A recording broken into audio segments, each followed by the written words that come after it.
mix what I like, what I like. I mix what I like is exactly where you want and need to be. I mix what I like organic, vegan, soul food from your immediate diet.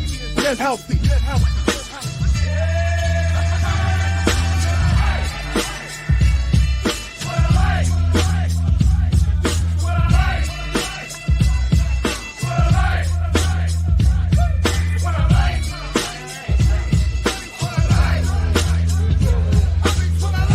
I mix what I like, what I like. We're here on I Mix What I Like. You may check us out on imixwhatilike.org, where you can see all these other shows and what my daddy liked and other cool things.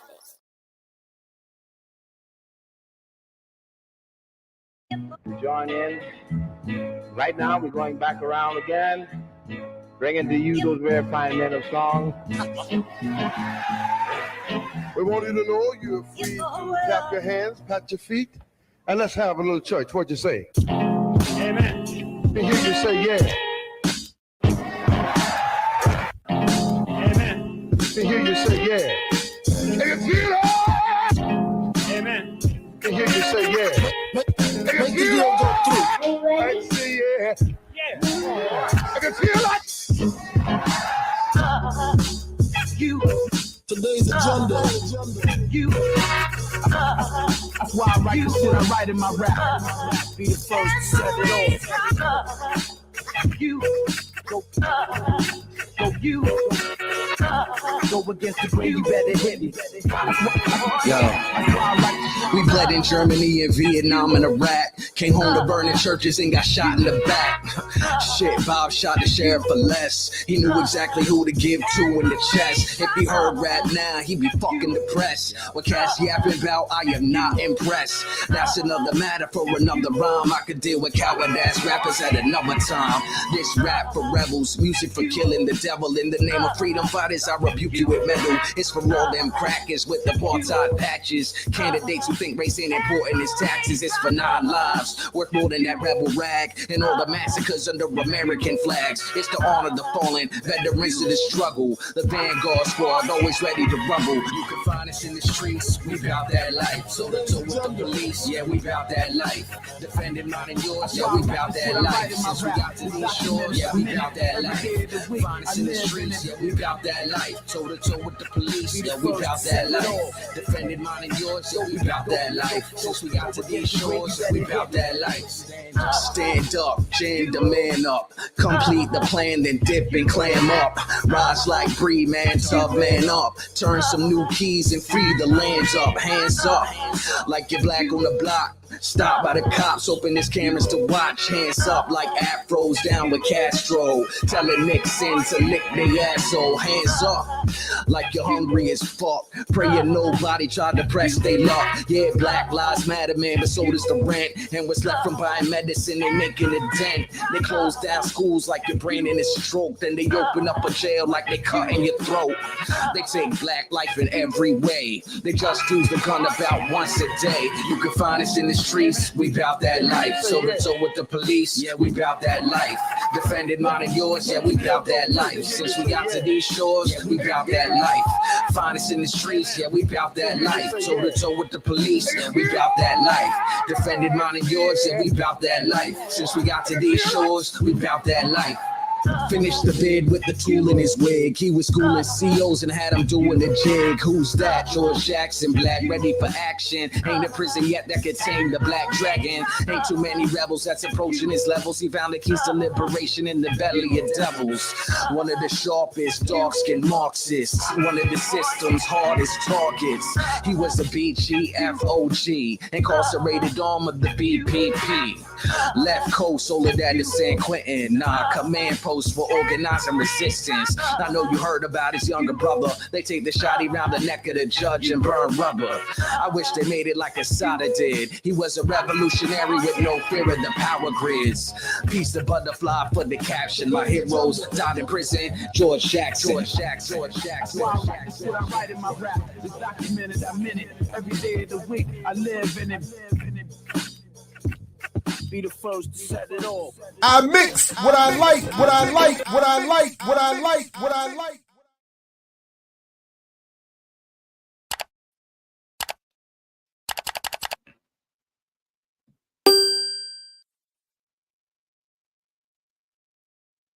Yeah, what's up, world? Welcome back to I Mix What I Like. I'm Jared Ball, happy to be your host. Can't think of a better way to start off a Monday morning than with that classic track from Son of None, part of the George Jackson video mixtape. George Jackson releasing the Dragon video mixtape put together by my man Bashi Rhodes and myself. It's classic material. Put the link in the show description. Please revisit it.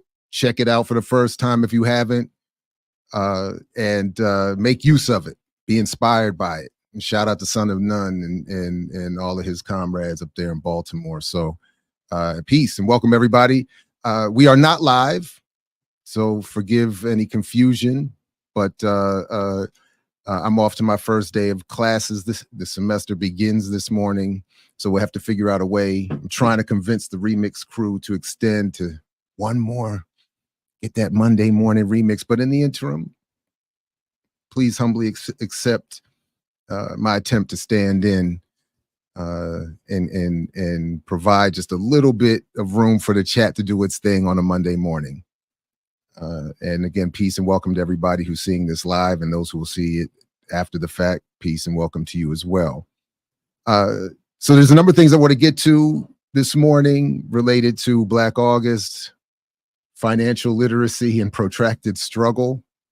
But I want to start off by shouting out the Earn Your Liberation Rational Radicals crew: Skip Kuhn, Diallo, Geechee, Tafari, the whole Jackson, Mississippi crew.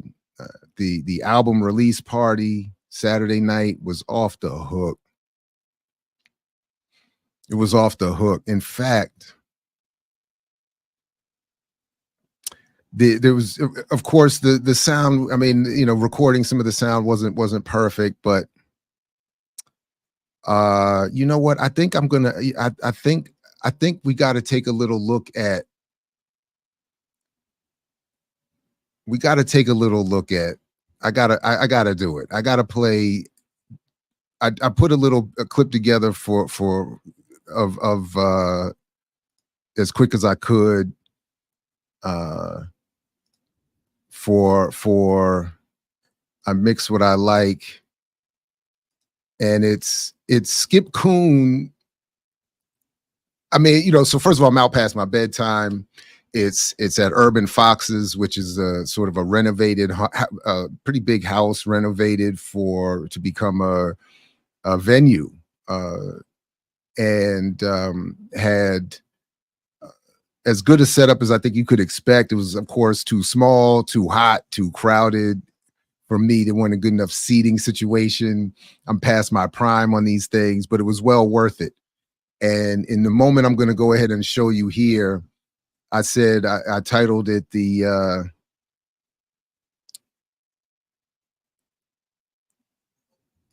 Explained, Kendrick Lamar versus Drake. And I know everybody's it's been overdone almost, how much, you know, the commentary, the response to the Kendrick and Drake beef, to the extent that it's even two-sided. It seems pretty one-sided at this point, but so many things, including what I tried to do, weren't appropriately said. So, but Skip Kuhn in 2.5 minutes. So let's just take a little look from the spot the other night, and let Skip properly break down what was this whole thing. Talking about Kendrick Lamar and Drake. Y'all were really enjoying that, weren't you? Very disappointed in you. So, y'all looked at two rappers supported by two machines, right? They told you Kendrick Lamar was an independent artist that was signed to Jimmy Iovine. That's crazy. That's diabolical work. That's crazy work. Then he said, I hate Drake so much, I'm going to get on Amazon and do a concert, and y'all watched it. Diabolical work. They did watch it. I know they watched it. They was on the internet watching it. No, you did. It's okay. Here we go. So this is my response to rap beef. What is that to talk about? I'm official, you not. He a dummy, he a sucker, that's the kettle and pot. I'm like this metal. These clowns is what y'all son of folk by arguing Pinocchio. The problem is the metal bro is calico. He's only 1911. Jackals is what I'm prepping, every man need a weapon. Suckers ain't interested. I'm just black power and black love that's intersecting. Jesus, black fuck, white folks, do my confessions. God love it, I ain't tripping, I ain't stressing. I say the round for you, you need to come get a blessing. You can't be a alpha omega because you ain't stepping. I'm bound and bound. I go from in and stand, I'm in the field and they just sit and stand. Take the bass out your voice if you ain't got no gun in your hand. I do what I want. They don't even do what they can, they do what they told. I got no love for my foes. They can mimic my delivery and copy my prose. But they can't comprehend how I stick to this code. It's either in you or not. It's not the kicks and the clothes. They ain't come from the same cloth. They come from the same room. Fit similar shapes and even sit in the same room. Confusing authenticity with part of the cosmos. I teach gifted children. You can't come in this classroom. I mix what I like, what I like, what I like, what I like. Now listen, that's called my boy. You know nothing about that. That's facts. Skip Cool, I'm telling you, that's the best album I've heard in a long time. Big shout out to Skip Coon. You see Diallo in the audience. It was a good time. Met the family, met his wife. It was a good time. Had some good food, good community. All right. So speaking of good community, our comrades over at Brokish wrapped up their season and got into a couple of things that I think are fascinating. I want to play this little clip and then talk about the work, a little bit of the article. I mentioned it on the live when we were in Jackson, but I want to talk a little bit more in detail about Erica's work. I did check in and just, see if she would, want to join me and join us. So I think she's okay with me just talking about this article. So shout out to Erica and Amber. And, but she prefaces what she had already written the piece by then, but in our instance, she prefaces what we're going to look at a little bit in her new Yes Magazine article in part of the discussion they were having on Brokish the other day. So I just want to play just a few minutes of this. Here we are. But there is the crisis of anti-Blackness. And we talked about how anti-Blackness is not always white. No. That sometimes the torchbearer of anti-Blackness can be Black. And I still am of the opinion that somebody like Roland Martin is more dangerous than somebody like Candace Owens because of who follows them. And I think, in other words, I just, of course, the most important part of the point that she's making is that in the ongoing disagreement I have with Diallo on this issue, I'm right. So she's agreeing and say she's confirming my argument. So of course, shout out to Erica for that. More than anything, the most important thing is that she has confirmed the accuracy of my argument over Diallo. So thank you, but let's proceed. Well, more dangerous in terms of their ability to gather or galvanize Black people. Mm-hmm. Because I think Candace didn't have a Black following, so I don't think she can get the people together. But Roland, I think, right or wrong, I think has the ability to get the people together. But unfortunately, I think he's sort of to the point of representation, sort of just leading us down that path. And so I think that's very harmful. Not to say that Candace is not harmful, right? In many ways, this conversation sort of mimics that whole Republican-Democrat conversation. Yeah. A little bit. But anyway, so that's kind of how I'm feeling about anti-Blackness. All right. So definitely, if you haven't, make sure you check the full episode and all the episodes of Brokish. And as usual, this one didn't disappoint. But so in addition to agreeing with me and confirming, of course, most importantly, that I'm right, Erica, I think, makes an important point that they elaborate on there. But for our purposes, I would like to, let's see, do it, if I just do it this way, to look at a little bit this new article out now from Erica Brown in Yes Magazine, at least in the print edition. False Prophets of Profit. Celebrity financial advice often overlooks systemic barriers that impact Black communities. All right. And having seen a glimpse of the more academic work that is behind this more public-facing, popular work, again, Erica is doing a lot methodologically to back up the points that she's making here. But just very quickly, she writes that the truth is Black people are overwhelmingly broke. In 2021, nearly 25% of Black families in the United States had either no wealth, what you own minus what you owe, or negative wealth, according to data from the Pew Research Center. The median wealth of Black families is only 15% of white families' median wealth. And given the startling reality of these numbers, it is no wonder the social media and group chats are rife with people offering apparent solutions to financial woe. Apparent solutions. And what she ends up arguing, without reading every word of the article, what she ends up arguing, and I think very well, is that the approach of many popular pundits and financial literacy gurus is ultimately anti-Black rhetoric dressed up as helpful hints. And it's very similar to, again, I resonate well with this argument that a lot of these mythologies are there to promote the idea that, in this case at least, Black people are to be blamed for their poverty, and that be that. And the problem not, of course, be associated with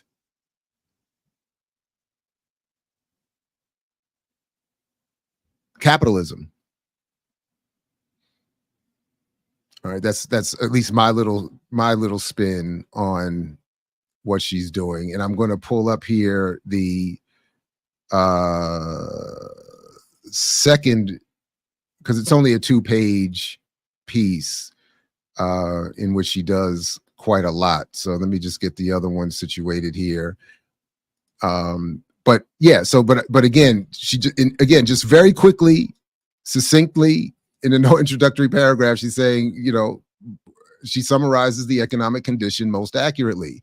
Black people do not have all this money that is purported to be had and made and available to Black people. So as we pull up the second page here, and this is something she does a lot in her work, getting some clarity on how we define financial literacy. There is no universal definition of financial literacy, she points out. So that's part of the confusion. Many people believe it is the ability to manage one's money well. Still others suggest it is related to specific skills like budgeting, saving, managing debt, and planning for retirement.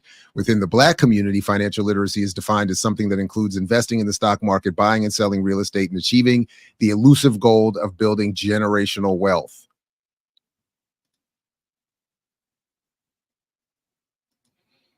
One of the ways purveyors of financial education attract followers is by using celebrity to capitalize on the Black community's rich dreams and respectability-based fears. And that's where I was just reminding myself of the shout out to Baruch, my iron triangle argument that you can't be rich, famous, and politically radical at the same time. There's never been an exception to that rule. I stand by that.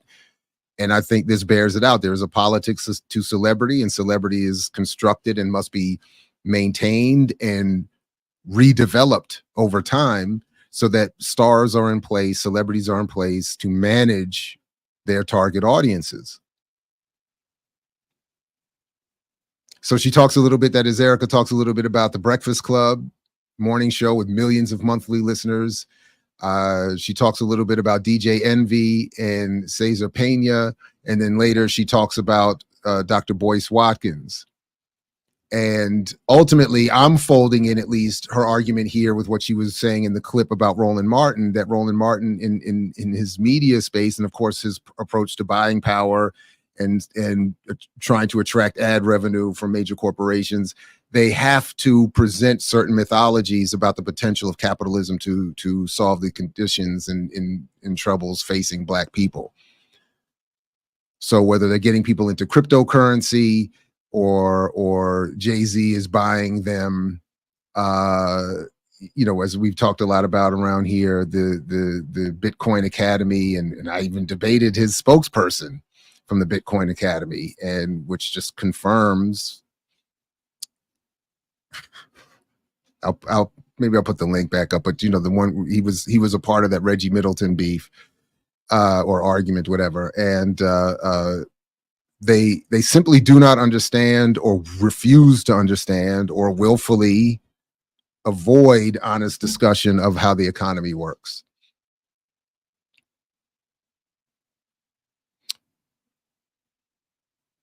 So,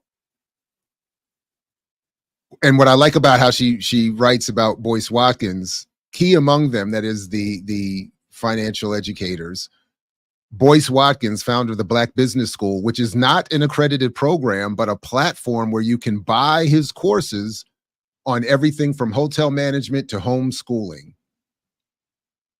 Wow. You can buy his courses on everything from hotel management to homeschooling. And again, and that's the point, that a lot of these folks are not making money off of actual, you know, success in the marketplace. They're making money off of selling their claims to Black people and white advertisers, and with the support in terms of the fintech stuff, white banks, and so on and so on. So just to sort of bring it back, what I think in terms of making that connection with what Erica was saying in the clip from their show, is that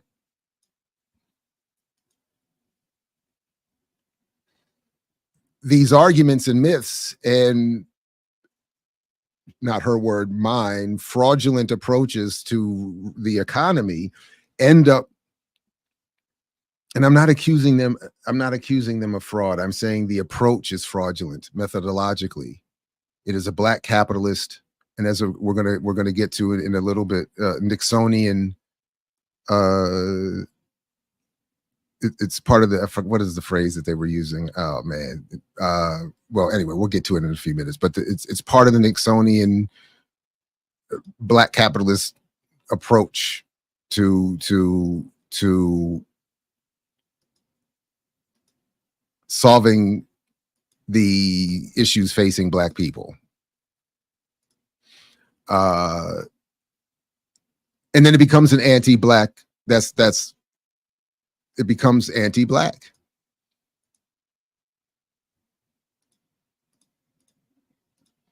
All right, so let's see. How do I get this out of here so I can pull up the next thing here? So what I want to do is, let's see, we need to pull up this. There we go. And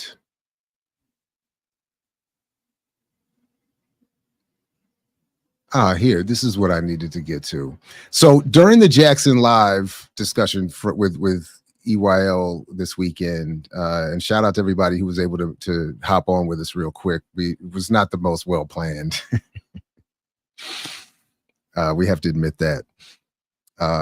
But I just want to play a clip from that ends up setting up what I wanted to get to a little bit here, where Diallo was asked a question about protracted struggle.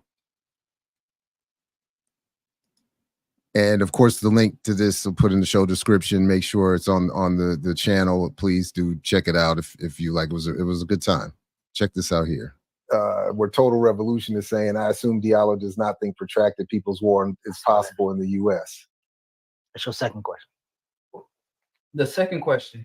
The possibility of a protracted people's war. Do you think that's possible in the United States, within the United States? And then before that, in other words, take it. It would be George Jackson versus Che on the question of the United States. I think under where we stand now, yeah, it is possible, but there's a lot of steps before that.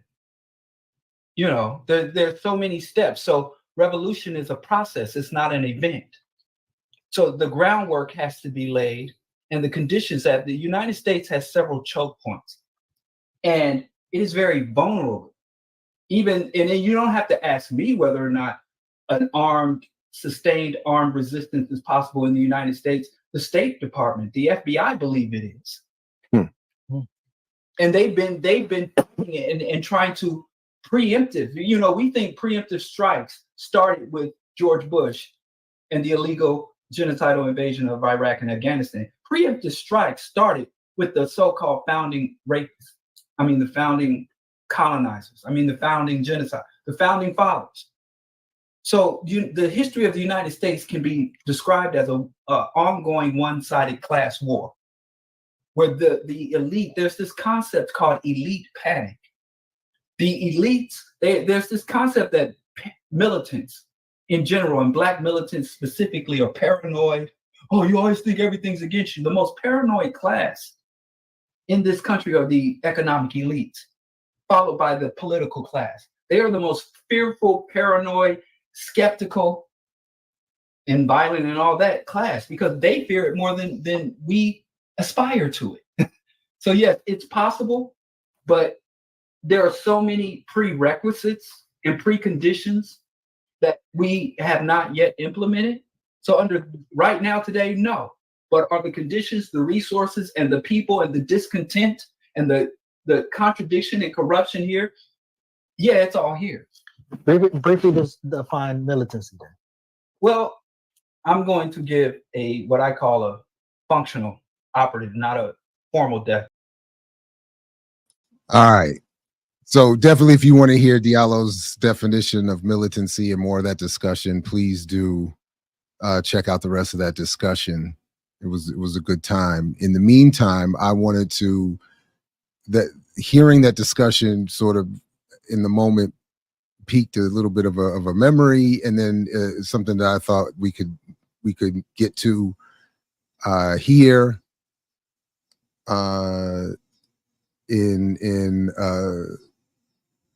to sort of follow up a little bit on that particular point.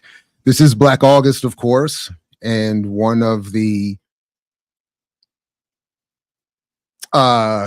well, actually related to Black August, one of the documents that we've worked from a little bit, not too long ago on this show and on the platform, is and has now been compiled as the collected works of the Black Liberation Army, and in it they have a section on what is protracted war in the Black liberation struggle. Now, of course, there's a context. They're approaching this as a variant of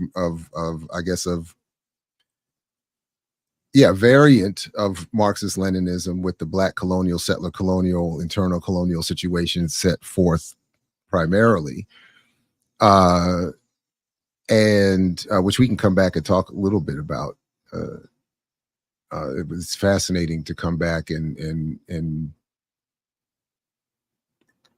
constantly engage this document. Oh,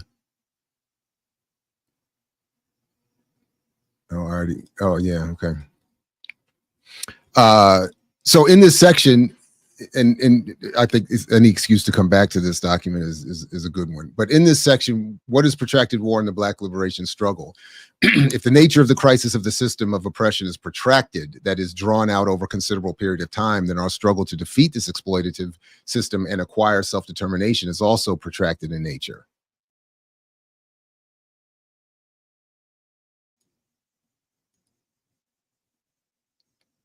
But why a protracted war? The very reality of a Black people's experience in North America proves that we are and have been in a state of undeclared war. This is difficult. This is a difficult realization for many to make, especially those who still have their minds in pawn to the great American delusion. But often the truth is harsh in its naked form.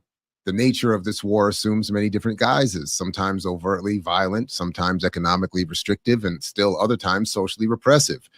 If we bear in mind that the modern wars of U.S. imperialism waged against third world peoples have not been entirely military campaigns, but have also included social pacification programs, economic aid to reactionary regimes, political police extermination of legitimate opposition, and the like, then it should not be too hard for us to realize that in its policies against Black people, poor people, and other national minorities, the U.S. government is waging an undeclared war. And again, for whatever their political differences and his relative liberalism, I think what Derek Bell had said, I keep quoting it, is in making reference to it, this point about the policies of the United States are akin to taking Black people by the hundreds each week out to a secluded place and shooting them. This is just another more maybe appropriately aggressive way of putting it, but it's the same point. This undeclared war has masked itself as domestic reform, law and order, and a return to traditional American values, a la the Nixonian doctrine. That's the word I was trying to remember. The ending of the overt U.S. military involvement in Vietnam has led to an increasingly reactionary stance on the part of the majority of white Americans. The vile and deceitful nature of America's institutions were revealed glaringly by the Vietnam imperialist venture and have cast many into the pit of uncertainty. Of course, the post-Vietnam revelations of government deception told Black people nothing new about the ruling class institutions of American society, but revealed these institutions for what they are. For the first time, America could see what was perpetrated in their name. This was and is most uncomfortable for white America. This was and is most uncomfortable for white America. Cherishes its self-deceptions of righteousness and democracy. With the eroding of these self-delusions, our position as a national minority has become increasingly endangered.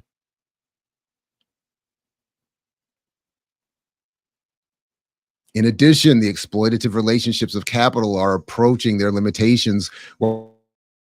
We are progressive and as of yet have not reached our full potential. For these reasons and many more, the protracted struggle is a correct strategic line. I do like that point. And we keep hearing that all the time, the crisis of empire, the crisis of capitalism. And if these relationships have been exploited almost to their limitations, we certainly cannot say that we've exhausted our limitations and full potential in terms of resistance.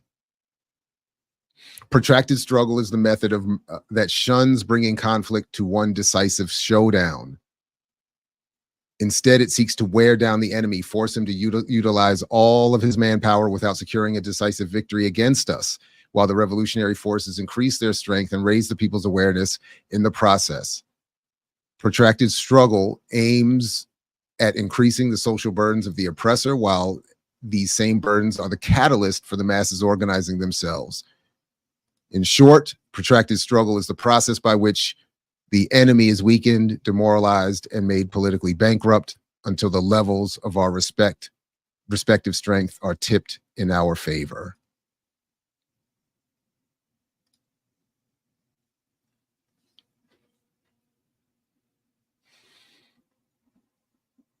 I like that. I like that a lot, in fact. There's a lot more, obviously, in this document that we should and will very much likely get to. But for now, there is one other for today at least, there's just one other piece this morning, one other piece I wanted to get to from it in relationship to, well, actually, you know what I did? There was something, actually, I did mean to do a little bit differently. So I'll come back to that point. I did want to just come back to, as a reminder, as we do our thing here in Black August, what I mentioned earlier, how the context from which they're working, the Black nation,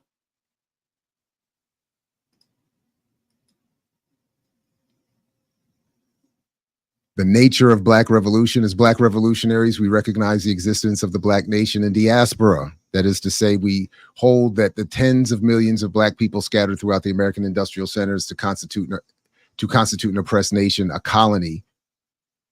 We seek the liberation of that colony as a nation and not as a mere class or racial minority. In other words, we reject proletarian revolution in the generally accepted sense of the term and opt for Black revolution.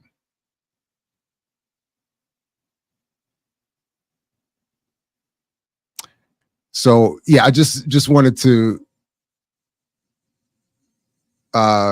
quickly point out that's where they're starting from, and then they go through and explain more about the differences between this approach and the traditional, or I guess the traditional, but the Marxist-Leninist approach, and why they disaggregate proletarian from Black. And then as they draw out the piece about internal colonization, and they talk about the labeling of criminals and terrorists, the narratives that will be developed, and make the point that our winning independence and separation is simply stated the strategy of Moses to sow plague and afflict the capitalist pharaoh class. And I know there's a lot more to be said about this, and more to investigate and to put a focus on. But I just wanted to sort of quickly resituate those 2 points as a reminder of the internal colonization that they're working from, and then also this piece of what should be the goal that comes smashing up against the Nixonian doctrine playing out today more than ever, that Black capitalism is a solution, that we can live and thrive within this system, that no major changes need to occur beyond Kamala, at most, maybe. And what happened to, sorry about that. Okay, not sure what happened there. And I just like being reminded. I like reminding others that there have been moments when, and there are moments now when people do not see it that way,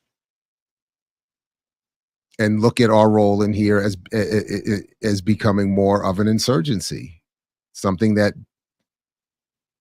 blocks the normal flow of empire, genocide, labor exploitation, and on and on and on. And to that end, and to this specific moment, I did want to then get to this other part they had in here. So I have it as being on, let's see. So we saw, by the way, the new announcement of, but it's not, there it is. Okay, I see what I did there. So there's the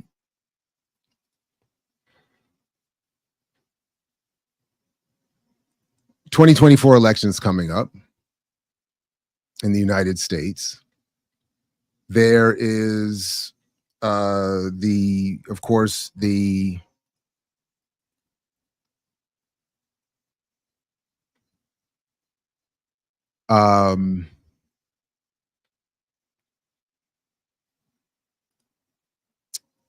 why can't I find this thing?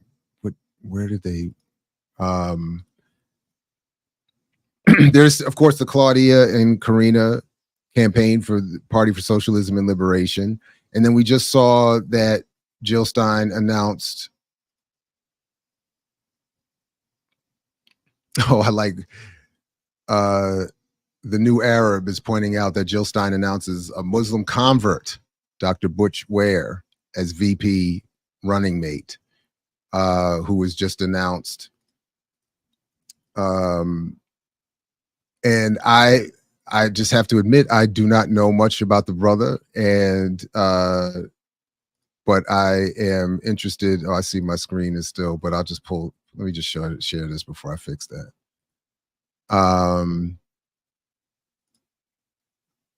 It's got a huge Instagram following, and is a professor in the University of California system.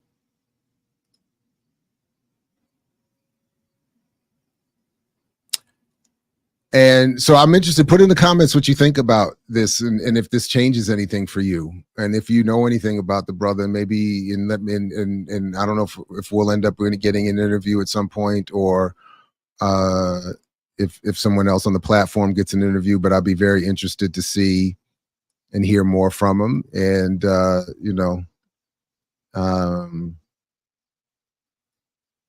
so you got, as someone else pointed, I couldn't find the post. I should have saved. I was on a flight. I saw it's a Jew and a Muslim running for the Green Party ticket.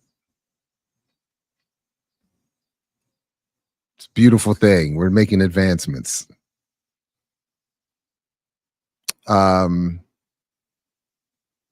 Yeah. So, but as that was being announced, and I was trying to, look back at the collected works of the BLA.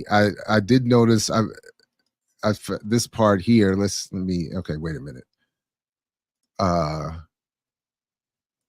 I thought was pretty cool here. That they have the political spectrum summarized. And I thought this was pretty funny, because in the right wing, under the capitalism and the bourgeoisie, wealthy people, upper middle class, professional people, racists and bigots, you got the Democratic Party, the Republican Party, and then the fascists, Nazis, and the KKK.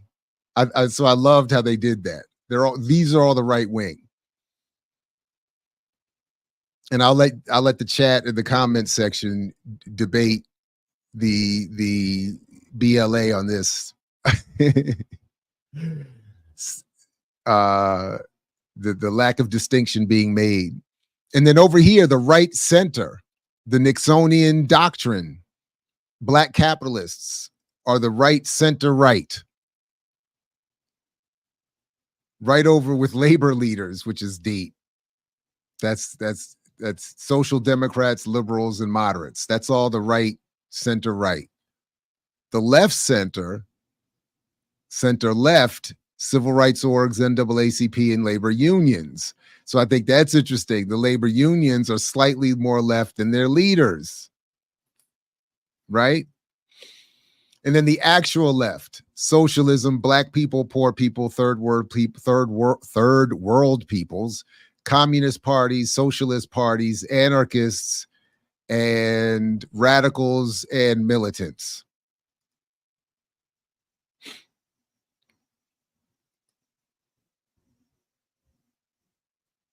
So I just thought I just got a kick out of seeing that again. And I don't really think, I definitely did not pay that much attention before this graph they had. But I did like seeing that, and I like how they have this all laid out here. I think quite accurately in terms of what the political spectrum is and isn't.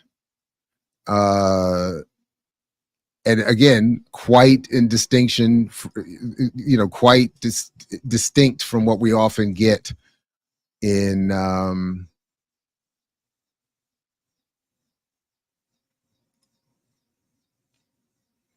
in much of the discourse in the country. You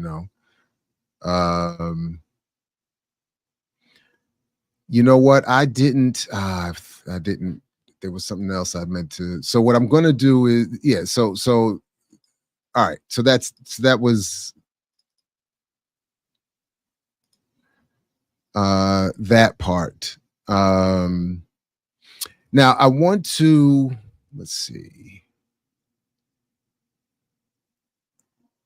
What I want to, in addition to that little bit, just look at here for a second is I got a chance to look a little bit at the new book co-edited by Mumia and Dr. Jennifer Black. The edited anthology of why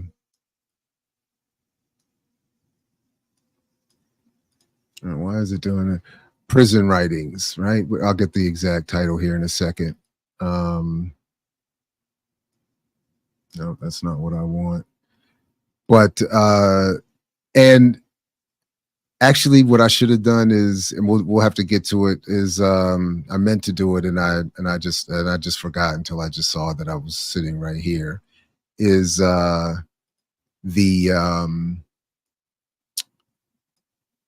so maybe do it for next time or sooner than later. But the George Jackson letter on the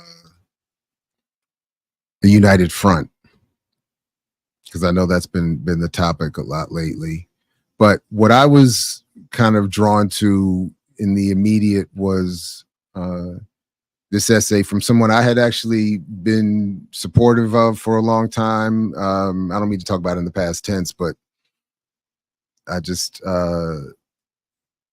we sort of fell out of touch. I think I need to reach back out. But Kevin Rashid Johnson, whose art I've always appreciated, his writings I've always appreciated, who should not be in prison, has a selection in here on why we use the term comrade, which is, I thought, appropriate for this time, Black August, and any time in this platform.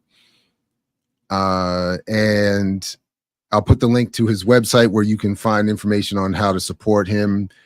This little bit of bio in addition, in advance of his essay here is and the book is Beneath the Mountain, an Anti-Prison Reader, by the way, co-edited by Mumia and Dr. Jennifer Black. Please check out the interview we did with Dr. Black and Dr. Todd Stephen Burrows and Gwen DeBro and Gabriel Bryant talking about Mumia, and that's on the channel as well. But Kevin Rashid Johnson, just as a quick reminder, was at 20 years old. He was born in 1971 in Richmond, Virginia, and at 20 he was convicted of a murder in a case where he was misidentified, he says, and is innocent of the crime. And he's one of those political prisoners who were politicized after incarceration, something similar to what M.L. Smith says in drawing that distinction, as we talked a little bit about. And Too Black recently with Renee. And because of that politicization, he has found his time, as he says here, in the hellhole to be extended and to not go well. He's constantly suffering the attacks from the guards, various other punishments. He's had his locks pulled out, a lot of different things over the years. And then he's just attacking, sort of attacking, but he's asking this question: what is a comrade and why we use the term?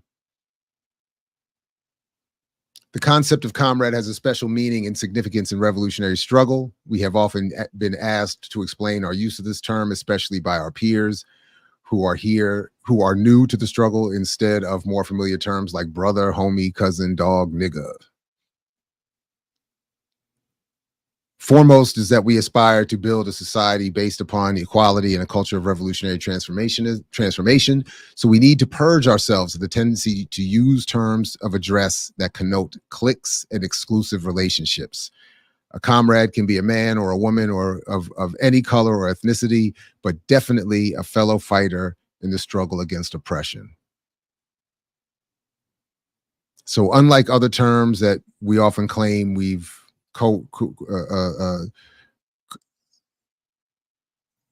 co-opted, appropriated, comrade, however, connotes equality and respect. It's not glossing or cleaning up a word that doesn't connote such ideas, but it implies I've got your back and we are one.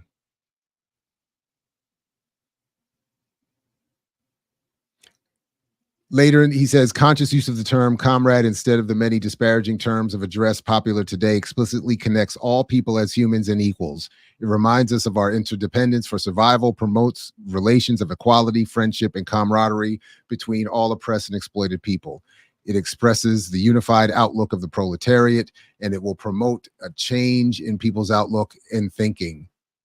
Its use identifies those committed to the revolutionary struggle and represents the future of this in the struggles of today. As Amilcar Cabral expressed in Our People Are Our Mountains, I call you comrades rather than brothers and sisters, because if we are brothers and sisters, it's not from choice. It's no commitment. But if you are my comrade, I am your comrade too. And that's a commitment and a responsibility. This is the political meaning of comrade. I have always appreciated that from Cabral, and happy to be reminded of it by Kevin Rashid Johnson. And please check out the link in the show description to find out where you can support him and see some really good art as well in that tradition of Emory Douglas, in fact. So, yeah.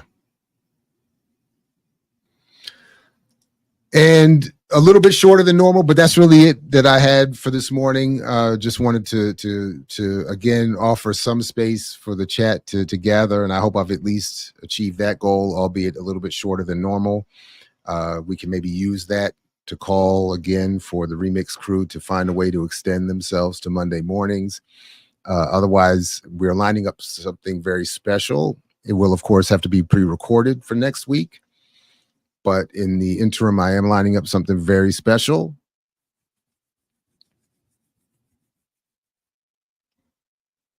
So I would expect, just something to make these Mondays a little bit easier to deal with. You know what I mean? Again, big shout out to Jackson. Big shout out to Skip, Geechee, Diallo, Dr. Mingo. It's good to see Diallo in the context of family. Balanced by family. Nah, it was a good time, man. Good people.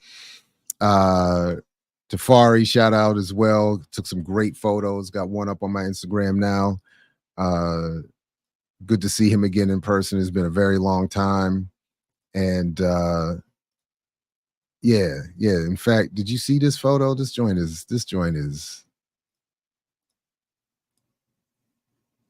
I love that. And it really captured how that day was going. A little underprepared, a little disorganized, but a lot of fun. And again, shout out to all those good people and all the other good people we ran into. It was a dope time. Every once in a while to get outside and be up past your bedtime is a good thing. But all right.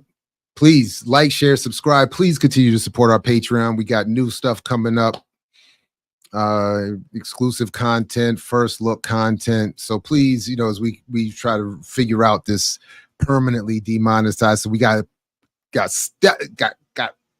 we don't get to be Moses, or we get to be Moses in the sense we don't get there with you. We get left in the desert. But there's things we can do. The work continues. We're just going to have to find other ways, fight a little bit harder, organize a little bit better, and do that damn thing. So peace if you're willing to fight for it. Like Fred Hampton used to say, ring that bell, like, share, subscribe, support that Patreon, go to the new Black Liberation Media website and donate there as well.